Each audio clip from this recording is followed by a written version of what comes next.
o que eu estou escrevendo, tá? Porque eu não vou conseguir mostrar para vocês a minha imagem e o que eu estou escrevendo aqui na tela. Bom, vamos lá. Vamos começar a nossa aula aqui de hoje. Nossa aula vai ser sobre uma decisão do STF e eu vou contar para vocês no final da aula como é que vai funcionar uma tese nova que a gente vai aplicar, tá? Então essa aula aqui vai ser muito especial, é uma aula que a gente debateu dentro da comunidade do Criminal na Prática. Foi inclusive um dos membros da comunidade que trouxe essa questão à tona, a gente ficou discutindo lá e agora eu estou trazendo aqui para vocês também poderem ver uma tese nova que eu vou fazer a partir dessa decisão do STF. Qual que é a discussão que a gente vai ter hoje, Rodrigo? O acórdão confirmatório da condenação é causa interruptiva da prescrição? Essa é a pergunta, tá? A pergunta vai ser essa e a gente vai falar sobre isso. É uma decisão recentíssima do STF que falou que o acórdão confirmatório da condenação é causa interruptiva da prescrição. Vou explicar para vocês o que é isso, quando vai funcionar isso, qual a tese que a gente vai elaborar a partir deste julgado, né? Do STF, como é que isso tudo vai funcionar. Beleza. Bom, primeiramente, boa noite a todo mundo, agora sim funcionando, né, sem o problema inicial aqui que deu no YouTube e no Instagram. Tentei transmitir para os dois do mesmo lugar, o computador acho que não aguentou. Vou precisar pensar um jeito diferente de fazer isso, mas já funciona, para o pessoal também que acompanha pelo Instagram poder ver a minha tela aqui, tá? Bom, a gente vai então começar essa aula falando sobre as decisões. Eu vou ler as decisões com vocês, tá? A gente vai ler uma decisão do STF, a gente vai ler um informativo 672 do STJ, falando sobre esse mesmo assunto. Depois a gente vai falar sobre o overruling, e aqui vem a tese, né? No final vai ter uma tese que eu vou mostrar, a gente vai construir ela junto. Eu vou fazer a tese ao vivo com vocês aqui, digitando, construindo junto com vocês cada um dos detalhes dessa tese, tá? Bom, essa aqui é a live número 55 do Criminal na Prática. Para quem não sabe o que é isso, é uma live que eu faço toda terça-feira. Toda terça-feira, 8h45, tem essa aula ao vivo aqui, uma aula prática para vocês poderem acompanhar. Uma aula em que eu mostro uma atuação prática mesmo do dia a dia de um advogado criminalista, da defensoria e assim por diante. Essa aula vai ficar disponível no YouTube por 7 dias. Rodrigo, eu quero essa tese, quero copiar esse modelo, como é que eu faço? Vai lá no YouTube, você tem 7 dias para você poder assistir a aula de novo, se você quiser. No YouTube tem todas as informações, o YouTube do Criminal na Prática. E depois disso, depois que passar 7 dias, essa aula sai do ar e fica disponível só para quem é membro da comunidade. A comunidade eu vou explicar bem lá no final para vocês o que ela é, como é que faz para participar dela, tá? Se você é novato aqui, chegou agora, normalmente a dinâmica da aula ela é bem prática, tá? Eu vou falando aqui, colocando as teses, mostrando para vocês. Deixa eu desligar os comentários do YouTube, do Instagram, para não tirar minha atenção. YouTube fica aí do lado, vocês podem parar se vocês quiserem. Beleza, pessoal, vamos começar então direto para o conteúdo aqui da nossa aula, tem muita coisa para a gente falar. Importante, se você puder compartilhar com um advogado, com uma advogada essa aula, pode ser depois que acabar, pode ser agora, no meio da aula, quem está no Instagram e clica no aviãozinho e envia. É importante que a gente comece a usar as mesmas teses, eu falo isso desde que eu criei o Criminal na Prática. É importante que a gente bata na mesma tecla, que a gente faça as mesmas coisas. Por quê? Para que a gente consiga consolidar aqui a informação, tá? Que a gente consiga consolidar os nossos julgados. Bom, vamos lá. Entrando propriamente na tese, primeira coisa que eu quero explicar para vocês. O que é esse tema, Rodrigo? Eu estou começando agora no penal, não entendo nada. Funciona assim, ó. Nós temos o acórdão confirmatório da condenação. Então imagina que eu tenho um processo, o meu cliente ele foi julgado pelo juiz de primeiro grau, tá? Então ele foi julgado pelo juiz de primeiro grau e aí eu apelei e ele foi condenado, tá? Julgado e aqui houve uma condenação. É este o caso. O juiz condenou ele. Eu, como advogado, não concordei. O que eu fiz? Eu fiz uma apelação. Essa apelação foi para o tribunal. O tribunal manteve a condenação. Então, a decisão do tribunal foi, olha, eu vou manter essa tua condenação aqui. Ótimo, legal. Como é que funciona, então, esse acórdão? Ele interrompe ou não interrompe? Ele é uma causa interruptiva da prescrição? Isso é importante para quê? A sentença condenatória, ela interrompe a prescrição. Isso não tem discussão, tá lá no artigo bonitinho. Sentença condenatória interrompe a prescrição. Em 2007, foi alterado esse artigo da lei e a alteração foi para acrescentar o seguinte, ó, não só a sentença condenatória, ela interrompe a prescrição, mas também o acórdão condenatório, tá? Então, não só a sentença, mas também o acórdão condenatório. Presta atenção que essa parte é muito importante. Então, o acórdão condenatório e a sentença condenatória, as duas coisas interrompem a prescrição. Maravilha, ótimo. Qual foi a discussão? Se eu tenho esse caso, esse exemplo que eu dei aqui para vocês, ó, o juiz que condenou em primeiro grau, houve uma apelação e o tribunal manteve a condenação, isso daqui não seria um acórdão condenatório, e sim um acórdão que só manteve a decisão de primeiro grau. Então, ele não teria o poder de interromper a prescrição. Por que isso é importante? Porque quando interrompe a prescrição, ela volta a contar do zero.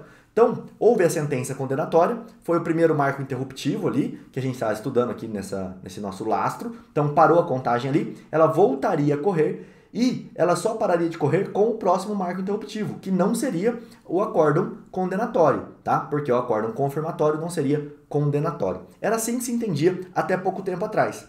O que aconteceu? O STF, agora, recentemente, tá? Nesses últimos poucos dias aí, ele deu uma decisão, a gente vai olhar essa decisão, falando o seguinte, então o STF, ele falou o seguinte, ó, o acórdão condenatório,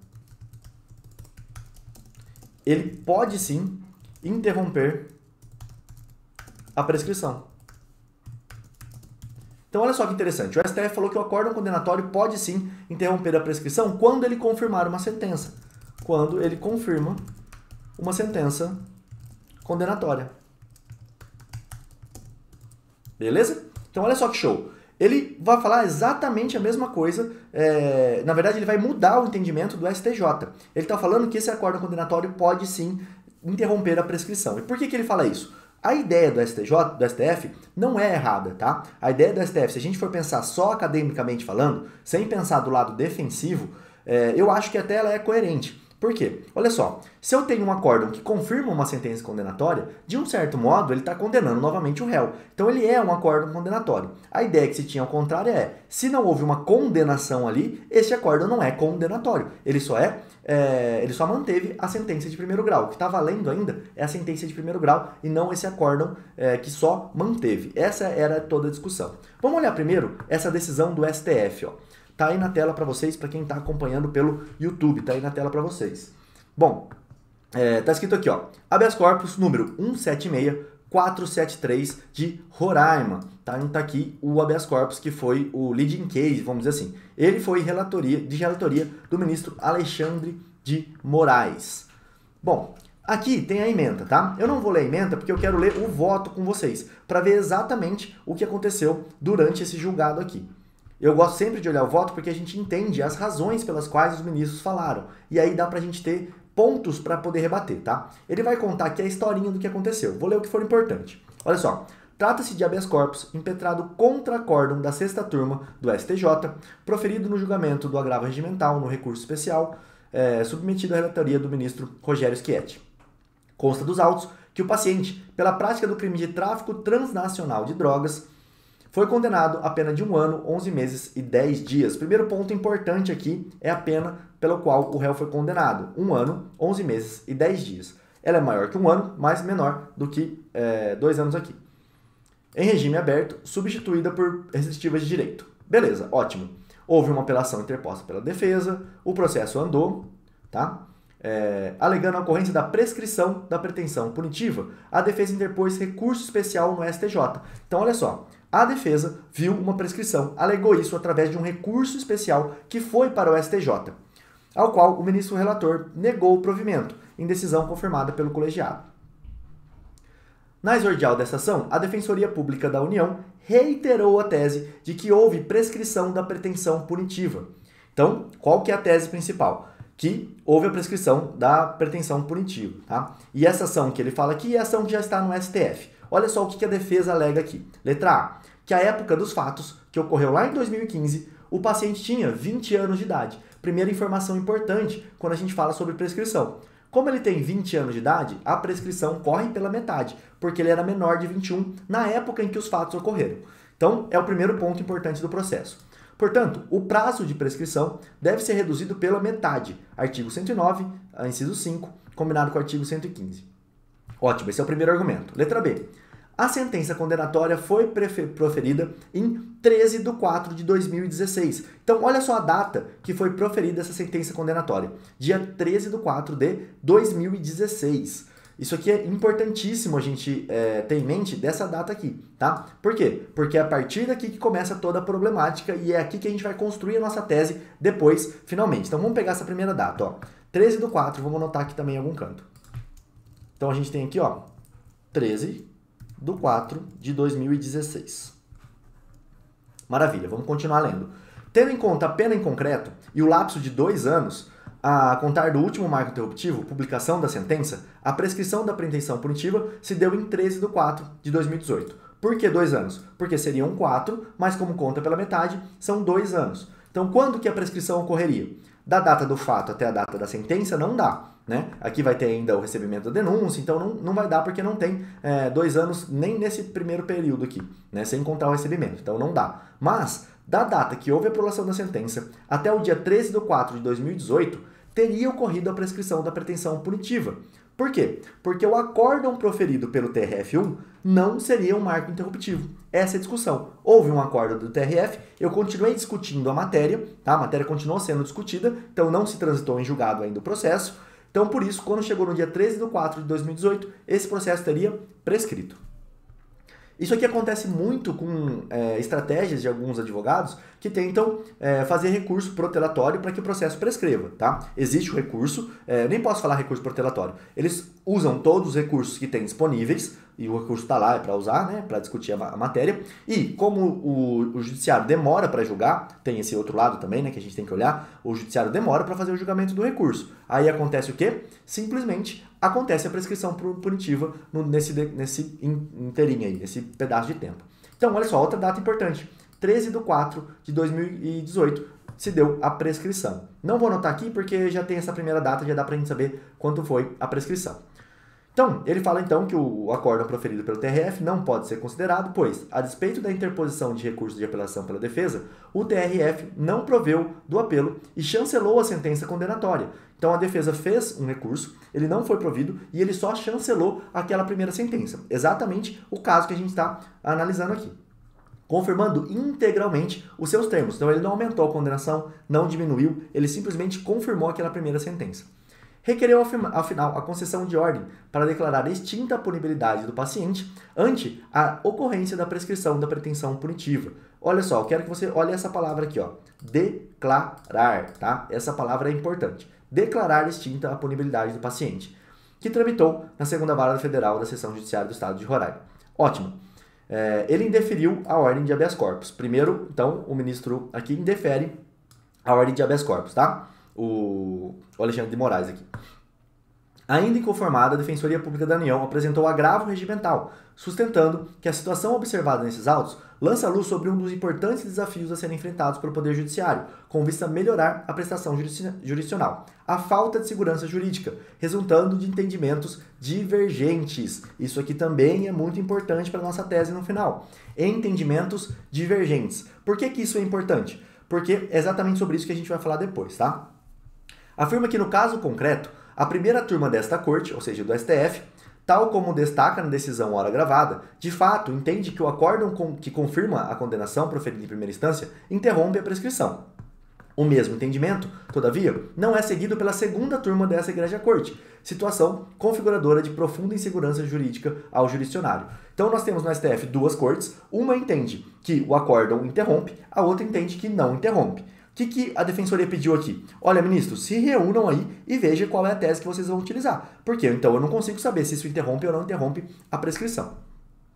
Postulou assim a reconsideração da decisão agravada ou, caso assim não entenda, considerando a divergência apontada entre ambas as turmas dessa Egrégia Corte sobre a matéria, bem como tendo em conta o fato de não estar a questão, salvo melhor juízo, submetida à análise de repercussão geral pelo plenário dessa turma, pugna para que o caso seja afetado ao plenário e, quanto ao mérito, advoga para que prevaleça o entendimento da segunda turma sobre a matéria posta, sendo concedida a ordem.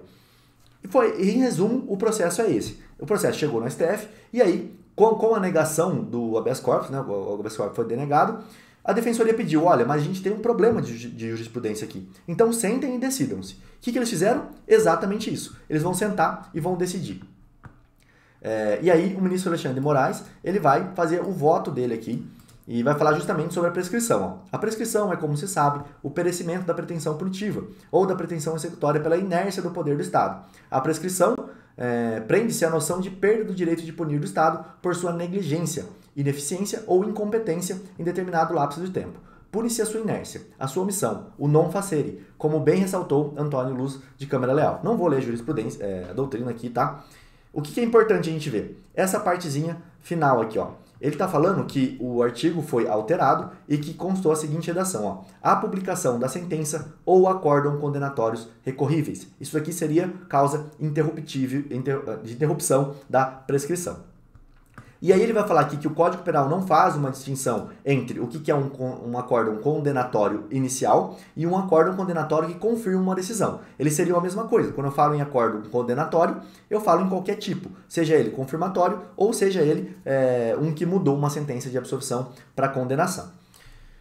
Bom, ele continua aqui e vai falar que o Estado não está inerte porque ele deu uma decisão. E ele vai dar exemplos disso, que todos os marcos interruptivos é para mostrar que o Estado está agindo. E como o Estado está agindo, ele precisa, ele não pode ser punido pela inércia porque ele não está inerte. Essa é a ideia que ele coloca daqui e ele vai citar o Damásio também. Estou fazendo um resumão para a gente não parar nessa parte, porque ela é bem técnica. Se você quiser depois, você baixa esse HC aqui e dá uma lida em tudo que ele está falando aqui, porque ele vai falar bastante sobre prescrição. E aí, aqui é interessante o que ele fala. Ó. Ele fala que esse entendimento é corroborado pela constatação de que a lei, lá de 2007, que eu falei para vocês, que alterou a redação do inciso 4º do 117, ela acrescentou ao termo sentença condenatória como fator de interrupção da prescrição a expressão acórdão condenatório. Ou seja, a nova redação afastou qualquer espécie de dúvida, pois não mais utilizou o gênero sentença. Antigamente, antes de 2007, ela só falava em sentença, então não tinha discussão, tá? O acórdão não interrompia a prescrição. Veio a nova lei e falou, vamos colocar também o acórdão, isso lá em 2007. Só que o que o ministro fez, que eu achei muito interessante? Ele foi buscar a exposição de motivos, tá? Dessa decisão aqui. E aí, na exposição de motivos, ele vai falar aqui, ó, da justificação do projeto de lei que gerou o projeto de lei, a lei que alterou, né, esse artigo. Então ele foi buscar a justificação do projeto de lei. E olha o que ele fala. A alteração da proposta produz impacto na denominada prescrição intercorrente ou superveniente, que ocorre após a prolação da sentença condenatória recorrível. Pretende-se evitar, com efeito, a interposição de recursos meramente protelatórios em instâncias superiores, uma vez que a publicação do acórdão condenatório recorrível, doravante, interromperá o prazo prescricional, zerando-o novamente. Sabemos que no âmbito do STJ tem prevalecido o entendimento de que o acórdão confirmatório da condenação de primeira instância não é causa interruptiva da prescrição, justamente por conta da ausência de expressa previsão legal. A presente proposição, nesse sentido, contribuirá para diminuir o conflito de interpretação, consolidando a posição mais razoável, de que o acórdão confirmatório da sentença recorrível também interrompe o prazo da prescrição intercorrente. Olha aqui, ele até fala isso, ó, o acórdão confirmatório da sentença recorrível também interrompe. Então, na própria exposição de motivos, ela deixa claro que a intenção do legislador, quando falou acórdão, foi falar de qualquer tipo de acórdão, tá? Inclusive do confirmatório, porque isso constou, está escrito na exposição de motivos da lei lá de 2017. Bom, dito isso, eu não vou ler tudo com vocês, vamos lá para o final, porque é importante. O STF criou uma tese, tá? Essa tese ainda não tem um valor jurídico, é só para dar um norte, falar assim, olha, nós, do STF, nós vamos nos posicionar da seguinte forma. Qual que é a forma que eles vão se posicionar? Está aqui na tela a tese, tá? Nos termos do inciso 4º do artigo 117, o acórdão condenatório sempre interrompe a prescrição, inclusive quando confirmatório da sentença de primeiro grau, seja mantendo, reduzindo ou aumentando a pena anteriormente imposta. Pelo STF agora, isso foi uma votação pelo pleno deles, tá? Então essa tese já está, vamos dizer assim, concretizada com essa atual formação do STF. Isso pode mudar? Pode, ainda não é um rolê aqui. Ainda não é súmula vinculante, ainda não é nada assim, mas isso aqui ainda pode ser alterado, tá? Se você for lá, entrar com pedido, talvez um dia eles consigam entender. E qual tese eu utilizo? Aqui eu vou mostrar para vocês, claro, vou trazer a solução também, não é só trazer o problema. Eu pensei muito sobre isso e eu vou trazer para vocês já a solução. Então, hoje nós vamos perder no STF, tá? Por quê? Porque eles entenderam que esse acórdão interrompe, quando ele é confirmatório de uma sentença condenatória. O que é legal vocês verem aqui de tudo isso que eu falei até agora? Que quando a gente busca a exposição de motivos de uma sentença, talvez fique muito mais fácil, a exposição de motivos de uma lei, talvez fique muito mais fácil de entender o que o legislador quis. Então vai lá buscar do Planalto, dá uma olhada no que ele falou, porque às vezes é o contrário do que o tribunal está decidindo e ninguém ainda explicou dessa forma, tá? Pela exposição de motivos fica muito claro que a intenção do legislador foi também abarcar a outra posição aqui, que é do acórdão confirmatório. Vamos olhar agora o que aconteceu quando o STF entrou na parada. Deixa eu diminuir aqui, vamos abrir aqui o STF, tá? Inclusive hoje a gente vai ter sorteio também, tá ali já. Mas vamos lá. Olha só, o que fala aqui, ó. O STF, no informativo número 672, tá? O STF no informativo número 672, ele vai falar o seguinte, ó. O acórdão confirmatório da condenação é causa interruptiva da prescrição. Eu não vou abrir a decisão do STJ, eu não vou abrir a decisão do STJ porque eu não preciso. Só o que tem aqui, ó, essas informações do inteiro teor, eu já li, tá? A decisão, isso aqui já é suficiente para que a gente já tenha noção do que aconteceu e eu explique para vocês a minha tese, que vai vir logo na sequência. Olha só, a jurisprudência dessa Corte Superior vinha decidindo no sentido de que o acórdão confirmatório da condenação não é causa interruptiva da prescrição. Presta atenção nesse começo, tá? Porque aqui que tá o nosso grande pulo do gato. Olha só, a jurisprudência dessa corte vinha decidindo no sentido de que o acórdão confirmatório não é causa interruptiva. Então, o STJ e uma das turmas do STF falavam que não era causa interruptiva, isso não interrompia a prescrição. Contudo, o STF, em decisão tomada em plenário, nos autos do HC que eu acabei de ler para vocês, que tem como relator o ministro Alexandre de Moraes, firmou a seguinte tese. E aí ele coloca aqui a tese que eu acabei de ler para vocês. E aí ele termina falando o seguinte. Assim, o STJ, em recente decisão de relatoria do ministro Reinaldo Soares da Fonseca, apontou a alteração de entendimento. Outra palavra importante. Alteração de entendimento. Como se verifica? E aí ele vai colocar aqui o número do recurso especial. Qual é o nosso panorama agora? Vamos para a nossa tela aqui que eu quero mostrar para vocês o nosso panorama agora. E quando eu for escrever a tese, eu vou mostrar também pro pessoal que está aqui no Instagram. Vou virar a câmera, vocês vão poder ver ali o que eu estou escrevendo, tá? Por enquanto ainda fiquem me olhando aí, já já a gente vira. Então vamos lá. O que a gente teve aqui? Vamos fazer o nosso pensamento. A gente tinha um posicionamento que esse posicionamento ele foi válido até uma determinada data. Qual foi essa data? A data desse voto aqui, né? Desse HC aqui. Cadê ela? Vamos achar a data dele aqui, ó. Foi em abril, se eu não me engano. Até dia 27/4/2020, nós tínhamos um posicionamento. 27/4/2020, vamos colocar assim, tá? Até aqui, nós tínhamos uma turma do STF e o STJ decidindo que o acórdão confirmatório não interrompia a prescrição. Isso é importante, tá? Então, até esse ponto, eu tinha essa ideia. Daqui para frente, houve uma alteração do entendimento, tanto do STF quanto do STJ. Agora, eles entendem diferente. Então, houve uma mudança no entendimento. Qual que é a primeira pergunta que se faz aqui? A alteração de jurisprudência, ou de entendimento, vamos colocar assim, de entendimento jurisprudencial, pode retroagir? Foi a pergunta que eu recebi lá na comunidade, que me gerou todo o pensamento que eu fiz aqui, tá? Um dos integrantes lá no nosso grupo do WhatsApp mandou essa pergunta. Rodrigo, olha só, a alteração do entendimento jurisprudencial pode retroagir? E aí isso gera uma dúvida muito grande. Por quê? Porque eu sei que a lei não pode retroagir, salvo para beneficiar o réu. Isso está onde? Está na Constituição, isso também está no nosso Código de Processo Penal. Tem uma regra de retroatividade. Então a lei somente retroage para beneficiar o réu. A pergunta que fica é, a jurisprudência, que é menor do que uma lei, ela pode, e não é nem uma súmula vinculante, hein? É só uma tese, uma ideia ali, ela pode mudar e voltar para atingir o réu? Ela pode ser retroativa, contrário ao réu, perdendo garantias? E olha que a gente está falando do direito de punir, né? Está falando do direito de punir do Estado. Eu não estou falando de qualquer tipo de garantia. Estou falando da minha garantia como cidadão de não ser punido se o TJ ou a STJ demorar muito para decidir meu processo. É essa garantia que está em jogo aqui. Pode retroagir, então, uma jurisprudência, um entendimento jurisprudencial? Qual que é o que eu achei, tá? Pesquisando. O que eu achei pesquisando? Tá falando que tá com a bateria fraca, mas fiquem tranquilos, já eu carrego. O que eu encontrei pesquisando aqui, tá? Eu tenho doutrina para todos os lados. O próprio STF já decidiu, não tão recentemente, mas já houve uma decisão, só que numa questão civil, dizendo o seguinte: jurisprudência não pode retroagir para tirar o direito de uma pessoa. Eu vou explicar mais ou menos qual foi esse julgado do STF para vocês poderem entender. Vamos dizer que eu tenho o direito de processar o Estado após 5 anos do fato ocorrido. Só estou dando um exemplo para vocês poderem entender. Só que esse prazo prescricional, ele é um entendimento jurisprudencial.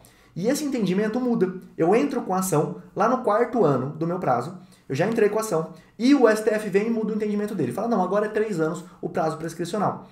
Foi isso que chegou, essa discussão chegou ao STF. O que o STF entendeu? Olha só, eu não posso prejudicar a pessoa que já entrou com uma ação, só porque eu mudei o meu entendimento. Quem já tinha o direito vai poder continuar com ele. Quem já estava com a ação ali pode continuar com ele. Quem não tinha ainda ação proposta, aí perdeu porque a gente mudou o prazo jurisprudencial. Mas quem já estava vai poder continuar com essa ação até o final, porque quando ele entrou com a ação, o entendimento que se tinha é que ainda não estava prescrito essa ação. A gente está falando do cível agora, não confunda, tá? De uma ação cível, de uma possibilidade de entrar ou não com a ação.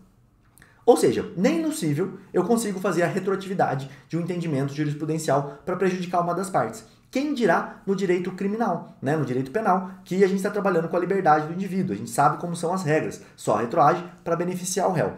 Dito isso, o que acontece? Para mim, Rodrigo, né, neste caso em que a gente estava olhando, que o fato foi em 13 de 2016, 13/3, né, a prescrição se deu em 2018, vamos colocar as datas aqui embaixo. Olha só, a prescrição ocorreu em 13, vamos por 13, vai. 13/3 de 2018, mais ou menos aqui, só para vocês poderem entender. O que acontece? Nessa época, qual que era a jurisprudência? Essa que tem que ser a pergunta. Nessa época, qual era a jurisprudência?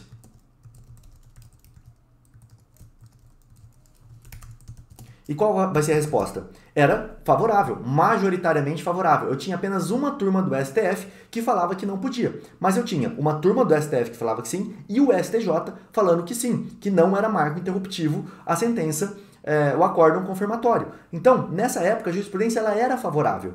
E olha só o que eu falei para vocês e anotei lá na decisão. Como é que funciona uma decisão de prescrição? Qual que é a natureza jurídica dessa decisão de prescrição? Pensa aí, lá na época da faculdade, lembra? É uma decisão declaratória. Isso é importante. Por que isso é importante? Porque se é uma decisão declaratória, o que o juiz faz é apenas declarar que aquela ação está prescrita. Ele não dá uma decisão que é construtiva de alguma coisa. Ele simplesmente declara uma situação que já existe. Ele simplesmente fala, olha, realmente essa situação existe e ponto. Assim como no uso capião, que também tem uma ação declaratória. A pessoa não ganha posse com a sentença do juiz. Ela ganha posse quando ela atinge o prazo do uso capião. A sentença é só para declarar que o direito está ali, assim como na prescrição, tá? A prescrição ela ocorre quando você atinge essa data aqui, ó, 13/4 de 2018. Atingindo essa data, já ocorreu a prescrição. A sentença do juiz vai ser meramente declaratória. E neste momento, a jurisprudência era favorável, tá? Era majoritariamente favorável. Majoritariamente, acho que agora tá certo. Era majoritariamente favorável. Então, eu consigo pedir a prescrição com base nesse raciocínio. Mas como que eu vou fazer isso? Aqui vem a nossa tese que a gente vai montar agora, que eu vou virar a galera que está no Instagram para elas poderem enxergar a nossa tese aqui que eu vou construindo. Opa! Beleza? Vai ser meio difícil para vocês olharem aí, pessoal, mas é o que deu para fazer hoje, tá? Tinha programado outra coisa, mas deu errado. Vamos lá. O que diz então o overruling? O que é o overruling, Rodrigo? Primeiro, que eu nem sei o que é esse instituto. Esse instituto, ele é um pouco recente no direito, não, ele é muito recente no direito penal, porque ele veio com um pacote anticrime, mas ele já existia lá no Código de Processo Civil. O que é o overruling? Vamos explicar para vocês poderem entender. É o dever do tribunal, ou do juiz, tá? Tanto faz aqui, o dever do magistrado de apresentar a superação do entendimento. Muitas pessoas falam do distinguish, né, do dever de distinção. Eu apresento uma jurisprudência para o magistrado e eu peço, magistrado, me fale por que esse caso é diferente do meu. Mas o artigo não traz só o distinguish, ele também traz o overruling. O que é o overruling? Magistrado, me fala por que esse caso é diferente do meu ou se houve uma superação deste entendimento. tá? Entenda o conceito primeiro do que é.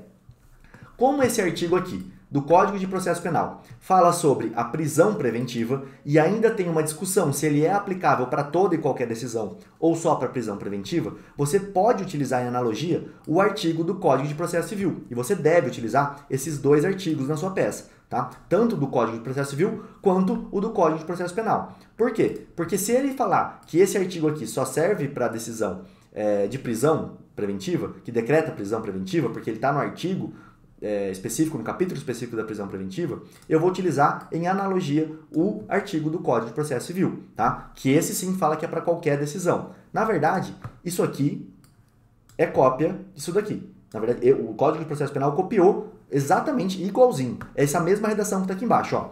Não se considera fundamentada qualquer decisão judicial, seja ela interlocutória, sentença ou acórdão. Tá vendo? Ele fala ainda qualquer decisão judicial aqui. E tanto a redação desse parágrafo primeiro quanto desse parágrafo segundo é essa aqui, tá? É essa primeira aqui, ó. Não se considera fundamentada qualquer decisão que deixar de seguir enunciado de súmula, jurisprudência ou precedente invocado pela parte, sem demonstrar a existência de distinção no caso, em julgamento, ou a superação do entendimento. O que eu quero que a pessoa faça? Eu quero que ela faça a superação do entendimento. Eu não quero que ela faça a distinção, porque não vai ser mais caso de distinção, vai ser caso de superação do entendimento. Entendido o que é o overruling, qual que é o primeiro passo? Eu encontrar uma decisão do STJ da época em que o meu processo prescreveu, nesse caso aqui, lá de 2018, até se for depois do mês 4 de 2018, melhor, e vou citar essa jurisprudência. E vou falar o seguinte para o magistrado. Então, primeiro ponto, encontrar uma jurisprudência que tenha o posicionamento favorável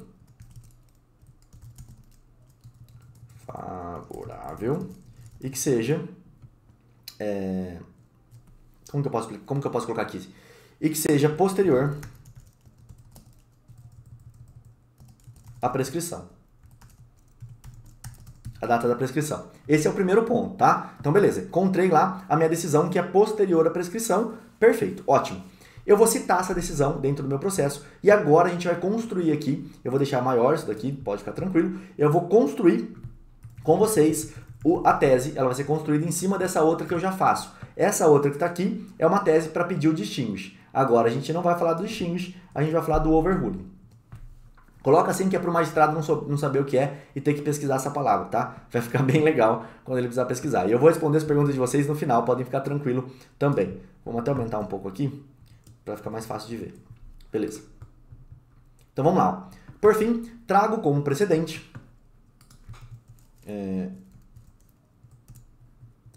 a decisão número tal do STJ que... Vamos lá. Que, por fim, trago como precedente a decisão número tal do STJ que não considerava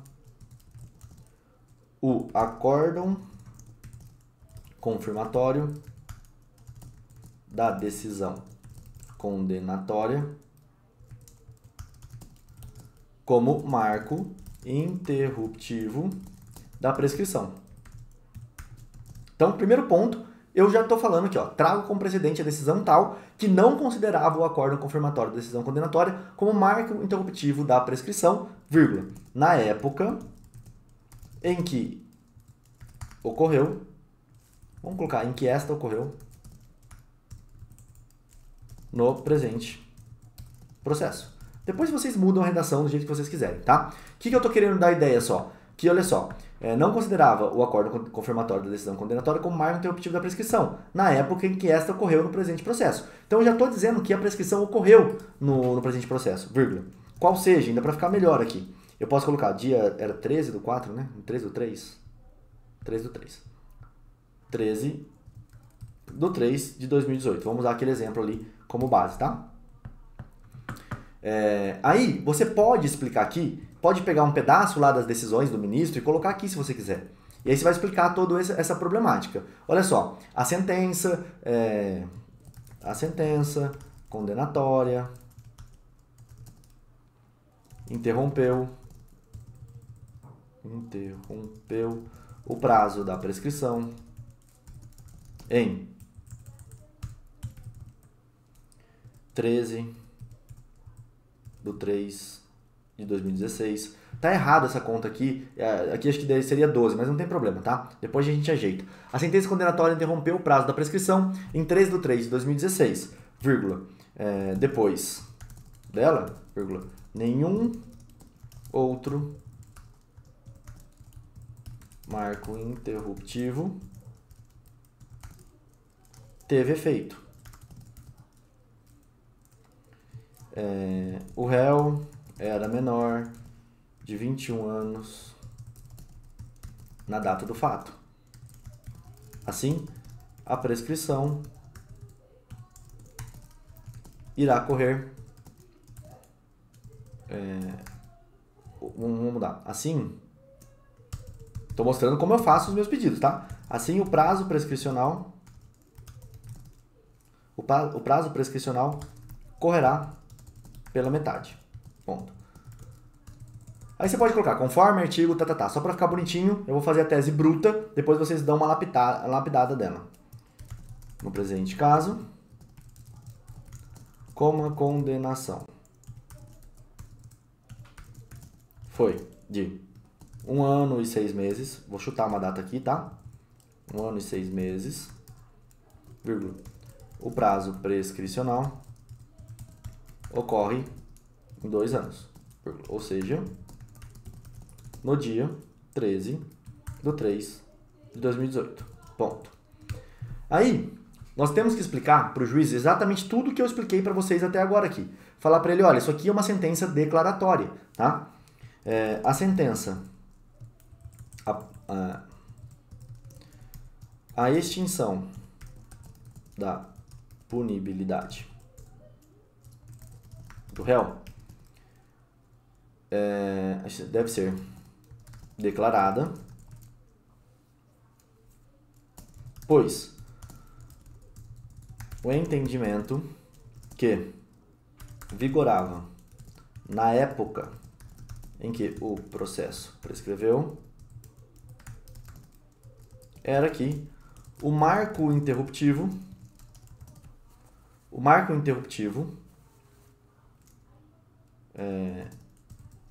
Peraí, deixa eu pensar de novo aqui. A extinção da punibilidade do réu deve ser declarada, pois o entendimento que vigorava na época em que o processo prescreveu era que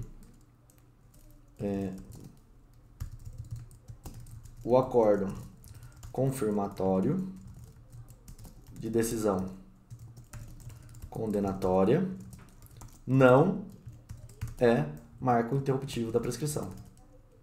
Depois a gente lê tudo e arruma o texto. Beleza, até aqui o que eu falei? Comentei o que tinha, falei da sentença, agora a gente vai entrar dentro do overruling, tá?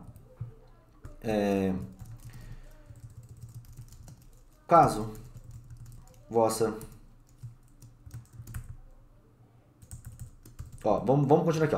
A situação do réu se mostra semelhante ao caso proposto, pois também teve o processo prescrito na data da decisão proferida por este tribunal. Ponto. Assim sendo, utilizo tal precedente para, em caso de negativa da declaração da extinção de punibilidade pela prescrição,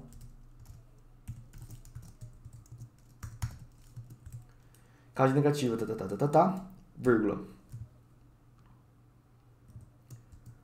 façam vossas excelências, aí a gente vai tirar a distinção, façam não, demonstrem, né?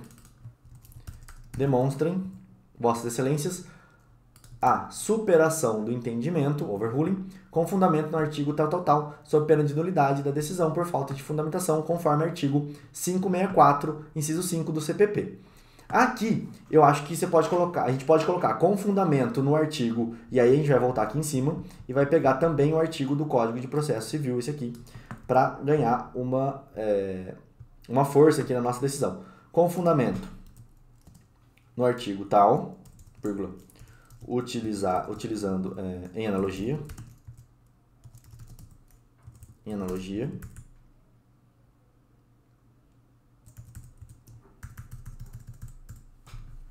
tá? Ou no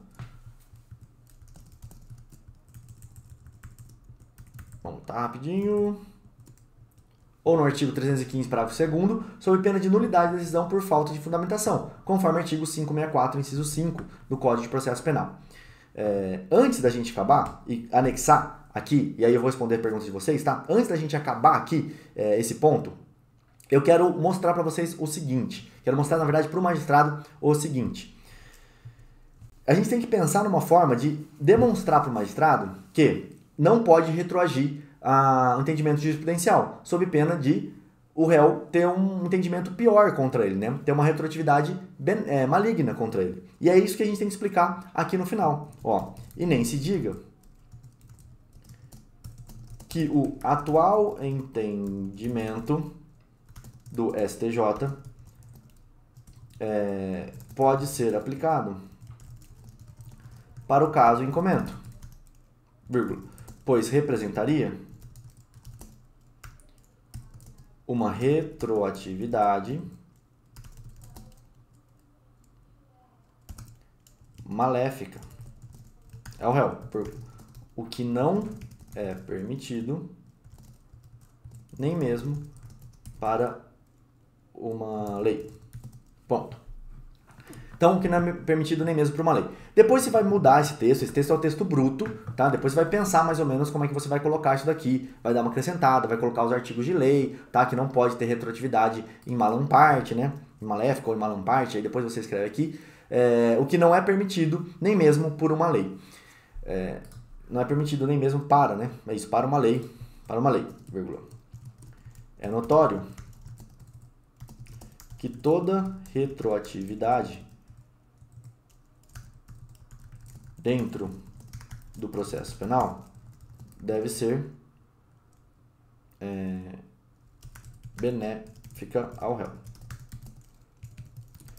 Pensar de outra forma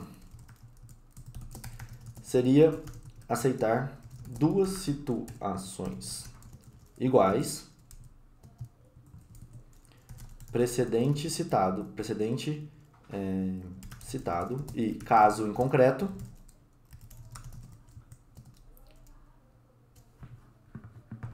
Pensar de outra forma seria aceitar que duas situações iguais podem ser julgadas de forma diferente. Beleza?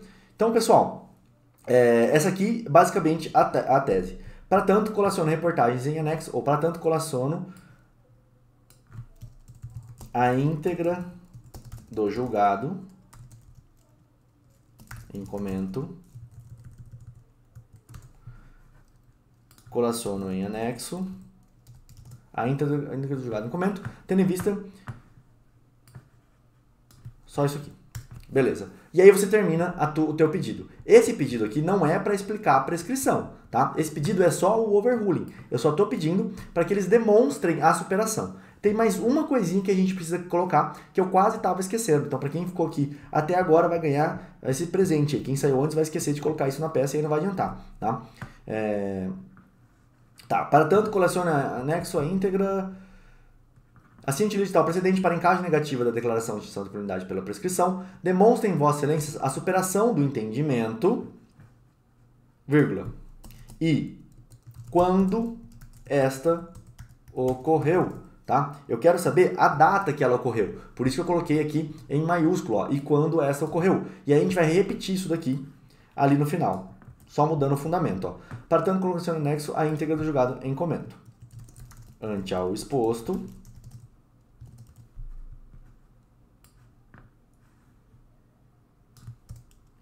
em caso de negativa da declaração da extinção da punibilidade pela prescrição, vou repetir aqui por quê? Porque às vezes a pessoa só lê esse finalzinho, né? Em caso negativa da declaração, requer seja demonstrado por vossas excelências a superação do entendimento e quando este ocorreu. Beleza? Por que isso? Porque se ele ocorreu numa data posterior, não pode ter retroatividade. Aqui eles já vão entender basicamente o nosso pedido. Pessoal, vamos fazer o seguinte.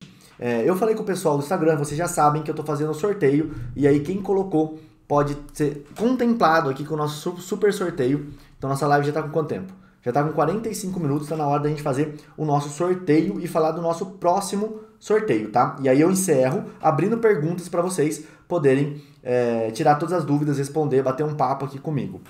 Beleza? E eu já vou reexplicar essa tese para quem não entendeu, para vocês poderem ver isso. Como é que funciona esse sorteio? Você pode estar ao vivo aí no YouTube, você pode estar ao vivo no Instagram, não importa.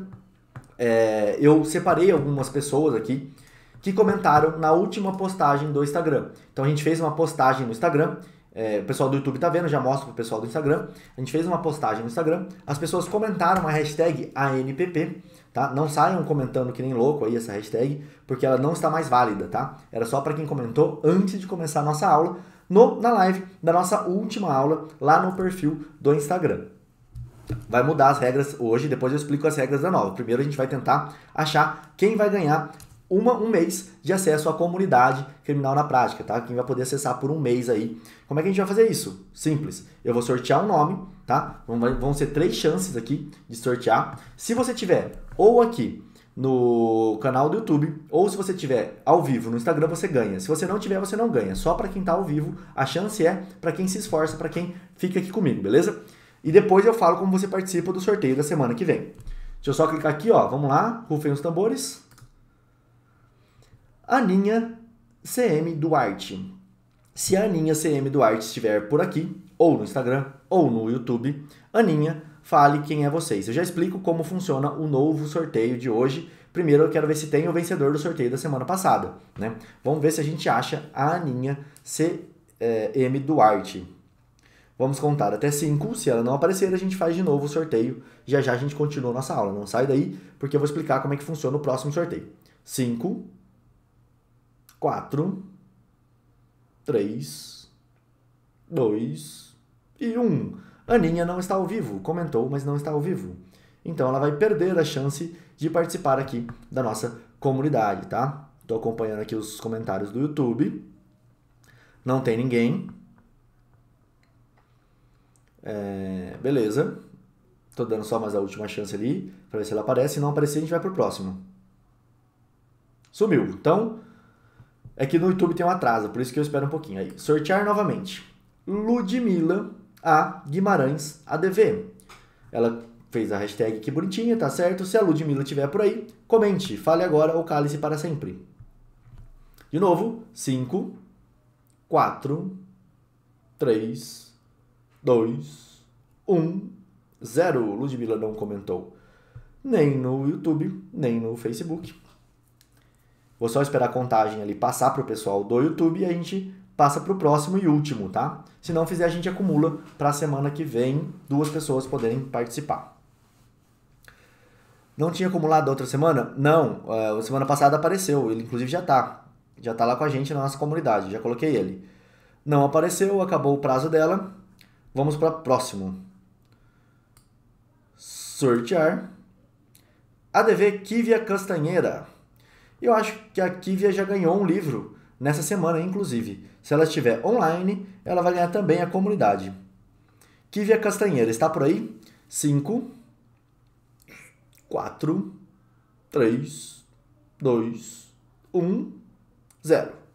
Quando aparecer a contagem no YouTube, a gente encerra, tá? Você tem esse prazo para você comentar. E quem sair da aula hoje não sabe como é que faz para participar da semana que vem. Tá? Vai mudar o nosso jeito aqui de participar e vai perder a parte das perguntas finais, que são a parte mais legal. Não apareceu, a contagem está acabando. Ela não apareceu. Vou dar a última chance e aí para a última pessoa.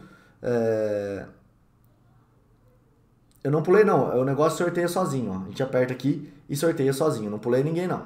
A última sorteado é Gaspareto ADV criminalista. Gaspareto ADV criminalista. Atenção para a chamada. 5, 4, 3, 2, 1, 0. Vou esperar a contagem passar aí no YouTube pro pessoal. Passou no YouTube, não falou, acumula. Aí na semana que vem a gente vai sortear 2, tá? Só pra gente poder continuar com o nosso próximo sorteio, para eu explicar para vocês como é que funciona.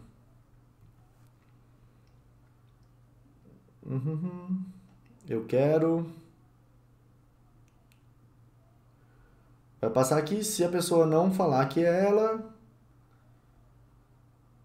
Marcelo não foi sorteado. Bom, ótimo. Então ninguém ganhou. Beleza, pra gente não perder muito tempo aqui também. Não vou ficar fazendo várias vezes, porque senão a gente perde muito tempo. Como é que vai funcionar o nosso próximo sorteio? Presta atenção às regras para você poder entender. Você vai entrar no Instagram, quando acabar a nossa aula, no Criminal na Prática. Eu deixei pronto, preparado. Acumula para semana que vem. Então você pode... torcer aí para semana que vem você ter acesso. Deixei preparado já, ó. Acabou de sair essa postagem aqui, ó. Perdeu a aula ao vivo de toda terça-feira. Opa, vamos voltar. Tem essa postagem aqui, beleza? Comentem o seguinte, vocês têm que comentar o seguinte, olha só. Você tem que assistir. Comenta isso, você tem que assistir. Só isso, só você comentar, você tem que assistir. Vai lá no feed depois, a aula tá aí aparecendo para você, essa daqui, essa postagem aqui, ó, tem 0 comentários ainda. Ela acabou de sair, deixei ela programada. Você vai lá e digita, você tem que assistir. Só isso, tá? Você tem que assistir. Você comentou isso, estando ao vivo na semana que vem comigo, você já tem acesso. Mais uma coisa que você precisa fazer é compartilhar essa postagem aí no seu perfil do Stories, tá? Só compartilhar, isso vai me ajudar também. E eu também te ajudo aqui com a vaga da comunidade. A Kívia falou que está aqui. Kívia, eu vou ver se foi você que ganhou. Qual é o seu Instagram? Se você estiver aqui, aí tudo bem que seu nome for sorteado, tá? Kívia Castanheira. Ah, a Kívia tá aí ao vivo, olha lá. Então ela vai ganhar essa semana, a Kívia ganha. Depois me manda. Mas não tem problema, a gente sorteia outra semana que vem também. Você me manda lá, você vai ganhar um mês de acesso na comunidade. Ela acordou agora só, mas o nome dela apareceu. Ela está no YouTube, tá, pessoal? Aí, agora ela entrou aqui também no Instagram. Eu acabei de ver você lá, Kívia. A gente sorteia pra você, fica tranquilo. Semana que vem tem outra. Então, vocês entenderam a regra, né? Vamos continuar a aula? Vocês já entenderam a regra. Então, a gente vai continuar a aula aqui. Como é que funciona? Tem que vir nessa postagem aqui no Instagram e comentar. Tem que assistir. Né? Foi isso que eu falei? Tem que assistir, alguma coisa assim, tá? Comenta aí, tem que assistir, tem que assistir. Pode ser tem que assistir, qualquer coisa que você comentar nesta publicação. Vamos ver se já tem gente comentando aqui, ó. Você tem que assistir, exato, ó. O Cadado já comentou aqui, ó. Você tem que assistir, ele já está concorrendo. Semana que vem eu vou sortear, tá? Você pode comentar mais que uma vez? Pode, comentar quantas vezes você quiser. Comentou na postagem, você tem que assistir. Semana que vem a gente faz um sorteio aqui ao vivo, só que você tem que estar ao vivo comigo, senão você perde a sua chance. Olha só, nas 2 vezes que eu sorteei, as 2 pessoas estavam ao vivo comigo. Então vamos lá, perguntas, tá? Coloquem perguntas aí, para que a gente possa responder as perguntas de vocês relacionadas a este tema, a esta tese, ou qualquer outra coisa que vocês queiram falar. Só um último recado que eu acabei esquecendo, tá? Para quem quiser entrar na comunidade do Criminal na Prática, ser membro da nossa comunidade, é só entrar no site é só entrar no site criminalnapratica.com.br criminalnapratica.com.br, tá? Aqui tem um vídeo meu, tá vendo, ó?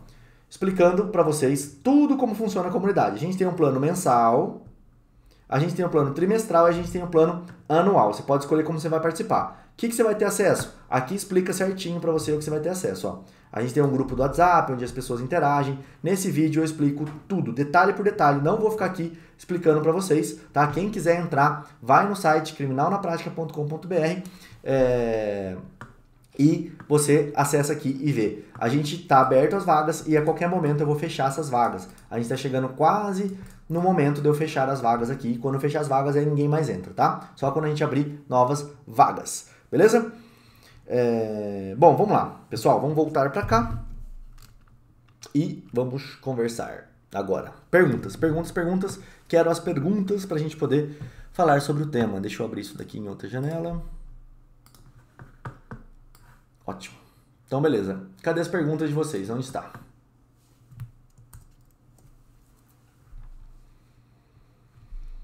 Vamos lá. O entendimento do TRF2 sobre a prescrição é contrário à lei, pois diz que o prazo só começa após o trânsito em julgado, mesmo que o MP não tenha recorrido. O que fazer? Como assim, Júlio? Não entendi.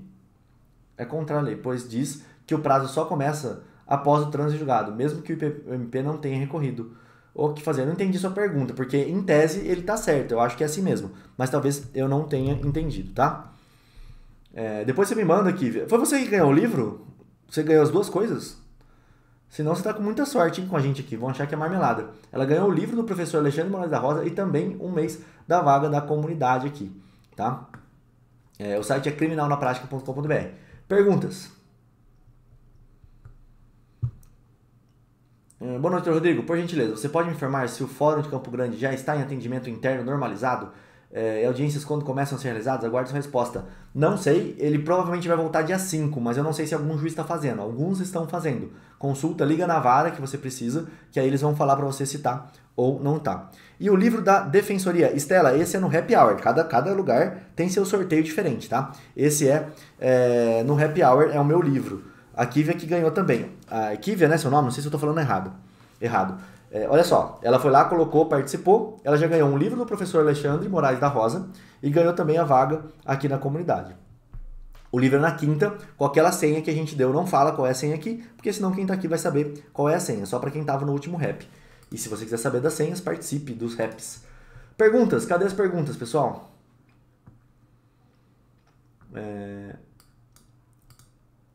Essa tese, o processo iniciado, deveria prevalecer ao benefício do réu, não? Essa tese, o processo iniciado, deveria... eu acho que não. Aí eu acho que não, porque ainda não ocorreu a prescrição, tá? Se o processo começou, ele tem que ter direito àquilo da prescrição que ainda nem chegou, uma prescrição futura. Aí eu acho que não dá, porque eu não estou fazendo uma retroatividade ao processo. Tá? Eu estou utilizando uma coisa que já é consumada. A prescrição já tinha sido consumada à luz daquele entendimento que tinha naquele momento. É a mesma coisa da história da pessoa que ainda tinha o prazo para entrar com a ação, mas não entrou. Ela estava com aqueles 5 anos do prazo dela para ingressar com a ação, ela entrou no quarto. E o STF entendeu que são 3 anos. Tá? No exemplo que eu dei, que esse exemplo é real. Ele falou o seguinte, essa pessoa que já entrou com a ação não pode ser prejudicada, porque ela já entrou. Agora, a pessoa que estava esperando com a mudança, essa perdeu, não tem como. Eu não lembro mais da senha, tem que lembrar, uai. Rodrigo, nessa tese você defendeu o entendimento jurisprudencial benéfico ao réu retroage? Sim, Camille, aí sim. Se for o entendimento jurisprudencial benéfico, ele retroage, tá? No caso, ele não é benéfico. O entendimento deles é que o prazo prescricional é interrompido. Quando ele é interrompido, ele começa a contar de novo, né? Então, no caso ali que foi julgado pelo STF, ele não teria mesmo a prescrição, se adotar o atual entendimento. A minha visão é, em 2018, quando ocorreu essa prescrição, o entendimento era outro, né? Então, no momento em que ocorreu a prescrição, ela já ocorreu, tá? O juiz só vai declarar, por isso que dá para você fazer essa tese. Vamos ver pergunta aqui do YouTube, do Instagram, que está quase encerrando para vocês aqui. A pena que aumentou no TJ e mesmo após 1 ano não havia aplicado pela VEP, também é cabível essa prescrição futuramente quando atingido o prazo? Então, vai ser até o trânsito em julgado do processo. Tá? O próximo prazo interruptivo vai ser o trânsito em julgado do processo. Quando der o trânsito em julgado, interrompe de novo a prescrição, se eu não me engano. Eu preciso olhar aqui quais são os marcos interruptivos, mas eu acredito que sim. Pessoal do Instagram, mais uma pergunta de vocês aí? Tem mais alguma pergunta? Rodrigo, tem uma dúvida imensa. Como fazer vídeo conferência em que instala no meu PC? Sou de Sampa. Não entendi, mas tem que ser pergunta relacionada ao direito penal, né? Proposta de ANPP, cabe mesmo na audiência de instrução antes do interrogatório? Eu entendo que sim, tá? Proposta de acordo na persecução penal, cabe mesmo antes do interrogatório. Mais perguntas, pessoal do Instagram, senão a gente vai se despedir de vocês aqui. Já transitou em julgado alguns meses após sair da decisão do STF. Peraí, acho que está complementando a outra. Essa sua peça foi endereçada ao STF ou ao STJ. Eu não fiz ela, Estela. Essa peça, ela está no mundo das ideias ainda. É uma tese que eu estou construindo hoje com vocês aqui. Eu ainda vou lapidar essa tese, claro. Vocês, quando pegarem, tem que escrever um pouquinho melhor. Eu quis fazer uma tese ao vivo com vocês para mostrar a forma como eu raciocínio sobre alguma coisa. Expliquei todo o racional antes e aí depois a gente mostrou isso daqui. Tá? Eu mostrei essa tese, ela ainda não foi direcionada, mas aí você vai colocar ela no seu recurso quando der a prescrição. Se eu for pedir a prescrição no STJ, vai ser no STJ. Se eu for pedir a prescrição no STF, vai ser no STF. Mas o entendimento tem que ser esse que eu coloquei, você tem que explicar para o juiz, senão não vai dar.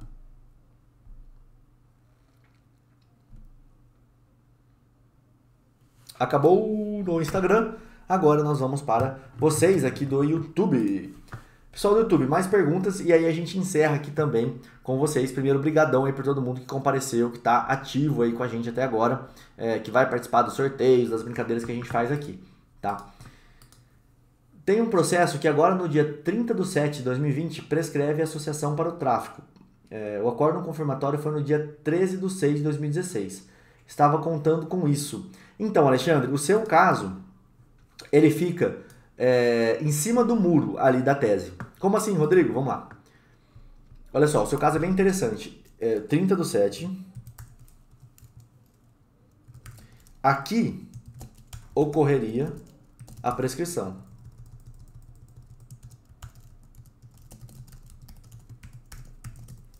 Porém, um pouco antes, né? Um pouco antes disso, no dia...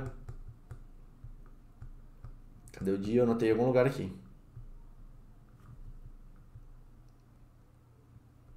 Vou achar já. No dia 27/4/2020, mudou o entendimento. Sabe o que é o problema do seu processo? E por que eu acho que não daria? Porque como a tese que foi alterada foi nesse dia passou-se a ter um novo entendimento jurisprudencial, a tua prescrição ainda não ocorreu. Então, eles consideraram um marco interruptivo. Se você quiser tentar o pedido, você vai ter que demonstrar, isso aqui é muito interessante, tá? Então presta atenção.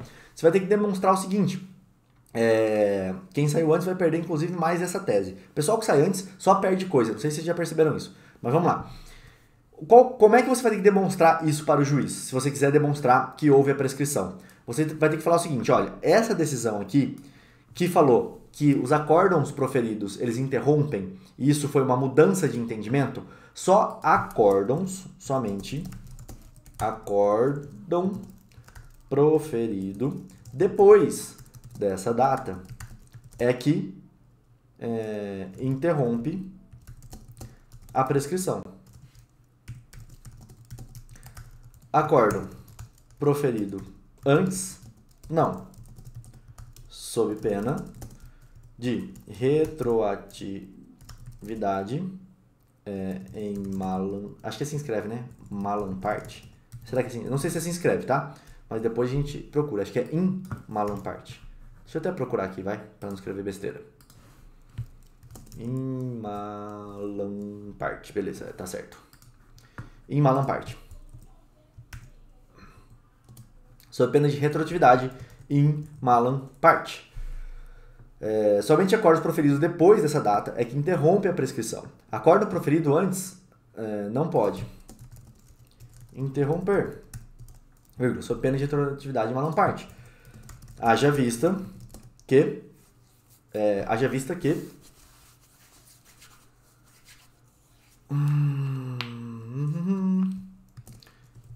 o entendimento predominante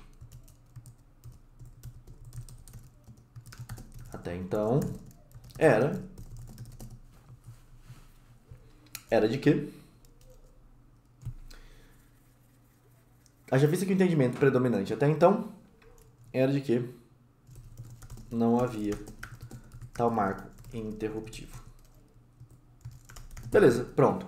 Essa vai ser a tua tese, tá? Você vai colocar essa tese aqui. Quando o réu é processado por mais... Essa aqui vai ser a tese que você vai utilizar, beleza? Essa tese aqui, se você não utilizar dessa forma aqui de interpretação, não vai funcionar. Todo o raciocínio que a gente fez. O que você tem que... Vamos resumir tudo, tá? O que você tem que demonstrar no final das contas? Que houve uma interpretação, essa interpretação mudou. Ok, isso eu estou aceitando. Que hoje o entendimento majoritário é outro. Tá? Eu teria que brigar por conta do entendimento majoritário. Mas o que eu quero que eles façam é, utilizando o overruling para isso, que eles demonstrem quando se deu, quando ocorreu o overruling, quando deu essa superação de entendimento. Olha, ele se deu no dia 27/4, tá? A partir do dia 27/4 nós mudamos o nosso entendimento. Se o desembargador falar isso, que houve um marco exato, teve um mês exato em que mudou-se o entendimento, antes disso, como era outro entendimento, não pode ter essa decisão, porque ela não pode retroagir, tá? Se a maior coisa não pode retroagir, a coisa mais segura, né, que é uma lei que passou sobre todos os crivos ali, ela não pode retroagir para prejudicar o réu, quem dirá uma decisão de um juiz, uma jurisprudência. Essa jurisprudência não poderia ter efeitos retroativos, né? Ela não poderia alcançar o que já está no passado. Eu não sei se isso aqui vai colar, por isso que eu não falei. Eu não sei se essa tese aqui, ela vai acabar colando ou não vai acabar colando, tá? Vamos até anotar aqui em cima, ó, tese para quando o acórdão foi proferido antes, vírgula, mas a prescrição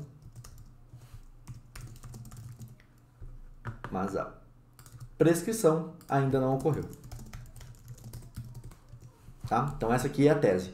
Eu não sei se isso aqui vai funcionar ou não. Sou bem sincero, eu não sei se isso aqui vai funcionar ou não. Por quê? Porque eu tenho que ter duas... Você entende que esse daqui é muito mais fácil? Olha só, esse aqui é muito mais fácil da gente conseguir. Porque eu já tenho a prescrição. A decisão da prescrição é declaratória. Então, tipo, já ocorreu, né? Olha, a prescrição ela iria ser declarada se ela tivesse sido pedida antes. Por que se ela for pedida depois, não? Já que a sentença só é declaratória, né? E essa decisão do STF já foi publicada, já transitou em julgado? Eu acho que ainda não, Gabriel, ainda não transitou em julgado. Porém, já foi o pleno do STF que decidiu, ó, tá aqui.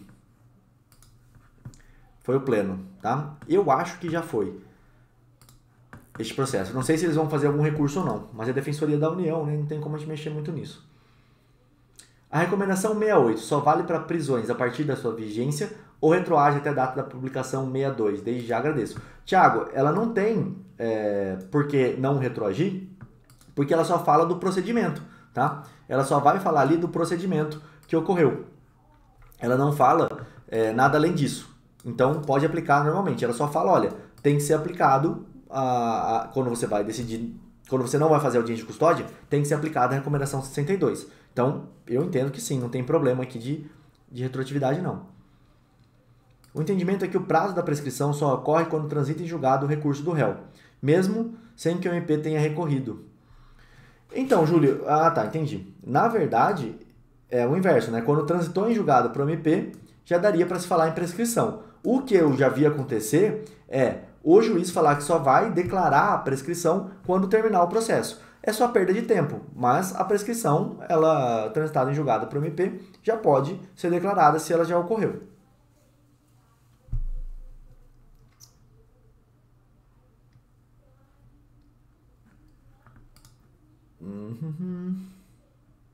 Mais perguntas? Estava pensando nessa tese. Foi uma excelente pergunta.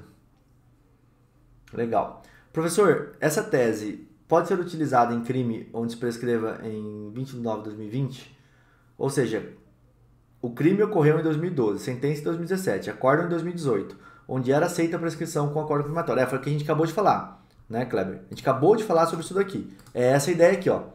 Tese para quando o acórdão foi proferido antes, mas a prescrição ainda não ocorreu. Tá? Somente o acórdão proferido depois dessa data é que interrompe a prescrição.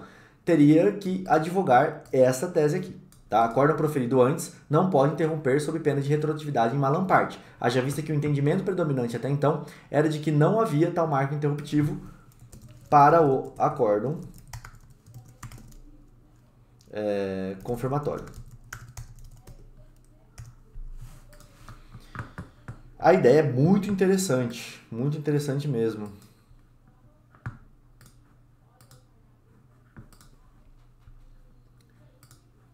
Professor Rodrigo, é possível propor um acordo de não persecução penal em um processo estelionato, já em fase de instrução, ou seja, já é denúncia nos autos, já que a nova lei deve retroagir? Eu acho que eu ainda não tirei a aula que eu falei sobre acordos de não persecução penal, inclusive mostrei um modelo de proposta. Na minha visão, e na visão dos tribunais que estão se manifestando sobre isso, pode, tá? Pode sim.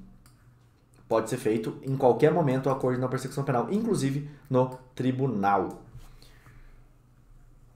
É cabível o acordo de não persecução penal quando é processado por mais de um crime?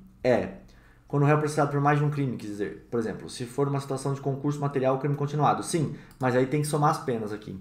Eu acredito que a lei fala isso, inclusive, que tem que somar as penas. Beleza, pessoal, é isso aí. Valeu, não tem mais perguntas aqui de vocês. Ninguém deixou, acho que eu respondi todas. Então, nós vamos encerrar essa aula aqui. Essa é uma tese nova, eu ainda não utilizei. Espero que vocês utilizem.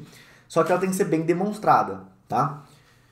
Teve mais uma aqui. Camille. Rodrigo, se a decisão que reconhece a prescrição é declaratória, o direito de punir do Estado é constituído a partir da data do fato. Então, não daria para argumentar nos casos de retroatividade maléfica que deveria ser olhado o entendimento na época do fato? Entendi teu raciocínio, tá? Se a decisão que reconhece a prescrição é declaratória, o direito de punir do Estado é constituído a partir da data do fato. Sim, mas o problema todo vai estar no acórdão, né? Porque o marco interruptivo daria, é uma tese, dá para colocar. Mas você entende que quanto mais você quer alargar esse entendimento, pior vai ficar, né? Mais difícil é de você conseguir essa colocação aqui. Tá? Quanto mais você tentar alargar esse prazo, mais difícil fica. Porque você tem que criar um raciocínio muito maior. Mas eu entendi seu raciocínio, ele é interessante. Tá? Olha, o Estado constituiu o direito de punir dele neste momento. Então, os marcos de interrupção já todos têm que estar pré-estabelecidos quando o crime é cometido.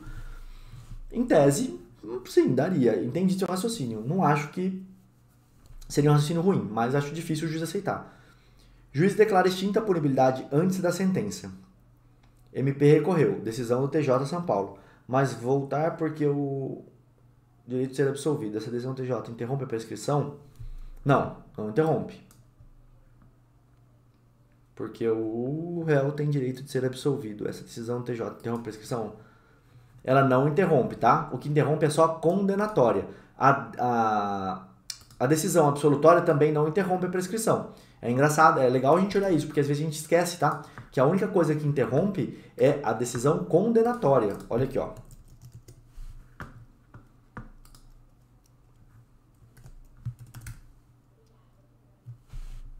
Causas interruptivas da prescrição. O curso da prescrição interrompe-se pelo recebimento da denúncia ou queixa, pela pronúncia, se houver, né, se for júri, pela decisão confirmatória da pronúncia, beleza? Então, decisão que confirma a pronúncia. A que impronuncia não interrompe a prescrição. Pela publicação de sentença ou acórdão condenatório recorrível. Pelo início... o trânsito em julgado que eu falei não interrompe, cometi um deslize aqui. Pelo início ou continuação do cumprimento da pena. Pela reincidência. Aqui vai ser já na fase da pena, tá? Pelo início ou continuação do cumprimento da pena. Pela publicação da sentença ou acórdão condenatórios. É da data da publicação e não da data da sentença. E tem que ser condenatórios. Se for absolutório, não interrompe prescrição também. O crime pode prescrever. Exemplo, o juiz absolveu o réu, o promotor recorreu. Se não for julgado dentro desse prazo, tá? Qual foi o último marco interruptivo? Foi o recebimento da denúncia, por exemplo. Recebeu e interrompeu. O processo o réu foi absolvido. O promotor recorreu, o processo continua. Demorou um tempão para sair o acórdão condenatório. Esse acórdão condenatório interrompe a prescrição de novo. Mas, se nesse prazo entre o recebimento e o acórdão condenatório, está correndo a prescrição ali, neste espaço de tempo. Cadê? Deixa eu achar aqui. Beleza. Se o indivíduo comete um suposto desacato à autoridade, pode, após completar 18 anos, ser processado por crime de desacato? Não, Francisco, não pode, tá? Ele só pode ser anteriormente, quando ele era menor, a não ser se o processo começou antes.